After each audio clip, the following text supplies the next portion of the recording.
Buongiorno a tutti e benvenuto a Cotto e Pissiato. Sei nata, vi presento, la paisa cannonnata. Buongiorno, sono una paisa cannonnata. Ingredienti per 4 cristiane. 500 grammi di spaghetto numero 5. E vai, lo sapeva che ne sceva io. Ma forse sbagliai, se voleva dire rigatone. No, stavolta spaghetto. Chiedo scusa, ho capito male io. 350 grammi di nunnata fresca. Una testa raglia. Sogno proprio una testa raglia. Stasera ti faccio la bobonna al stomaco. 100 grammi di mordicà torrata. Che mi sento abbronzato, sei nata. Petrosino quanto baisa. Io non posso mancare. Peperoncino quanto baisa. Ai ai ai ai tabampo, ai ai ai ai tabampo tabampo a bocca. Olio d'oliva extravergine quanto baisa. Ma che è giusto che ci dice cristiane che sono extravergine? Sale e pepe quanto baisa.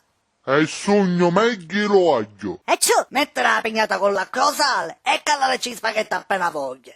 Tontiano una preddanica, fare inganciare l'aglio o peperoncino. Il careccio petrosino tagliato a pizzudicchia te taglio tutto a pezzotecchia. e a geminare buono per non far appigliare tutte cose.